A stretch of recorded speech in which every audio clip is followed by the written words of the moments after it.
আসসালামু আলাইকুম, আশা করি সবাই ভালো আছেন। তো বরাবরের মতোই আবার চলে আসলাম মোটো ব্লগ নিয়ে আপনাদের মাঝে। তো আমি এই মুহূর্তে আসছি ঢাকায় নিউ মার্কেটের ঢাকায় একটা কাজে আসছি আজকে। কারণ আমি ঢাকায় আসলে ম্যাক্সিমাম সকালেই আসি। ঢাকায় আসছি বলতে আমি তো ঢাকাতেই থাকি, বাট সাভার থেকে মেইন টাউনে আসছি। অর্থাৎ আমাদের সাভার তো হচ্ছে আপনার ঢাকার প্রায় বাহিরে বলতে গাবতলী, হেমায়তপুর, তারপর সাভার, তারপর নবীনগর, তারপর হচ্ছে ইপিজি। অর্থাৎ আমার বাসা হচ্ছে ইপিজিতে। তো সেই কারণে বললাম যে আজকে ঢাকায় আসছি। আবার অনেকে মেইন করবেন যে তুমি তো ঢাকায় থাকো, তাহলে কেন বললা যে ঢাকায় আসছো। আমি আসলে যে জব করি ওই জবে আসলে আমার অন্য কোনো ব্লগ করার তেমন একটা সুযোগ নাই।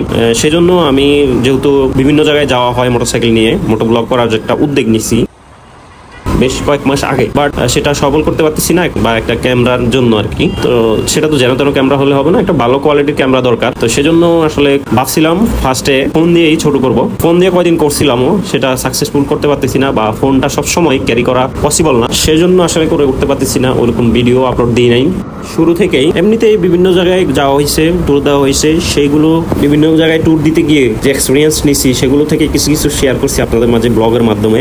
আমি বেশ কয়েক জায়গায় ঘোরাঘুরি করছি আর সেগুলোই ব্লগ করা হয়েছে। বাট আমি ভাবতেছি সামনে হয়তো আমি আর এত ঘোরাঘুরি করতে পারবো না, আর সেজন্য কন্টেন্টও বানাইতে পারবো না। তো যেহেতু আমি মোটরসাইকেল নিয়ে বিভিন্ন জায়গায় যাওয়া আসা করি, বা সাডেনলি অনেক জায়গায় যাওয়া হয়, সাডেনলি অনেক ঘটনা সামনেই ঘটে, সেগুলো হয়তো আপনাদের মাঝে তুলে ধরবো আর আমার মোটরসাইকেলের জার্নিটা আপনাদের মাঝে শেয়ার করবো। সেই উদ্দেশ্যে আসলে করা। আমার কাজও হইলো, আপনাদের মাঝে ভিডিওগুলো শেয়ার করতে পারলাম।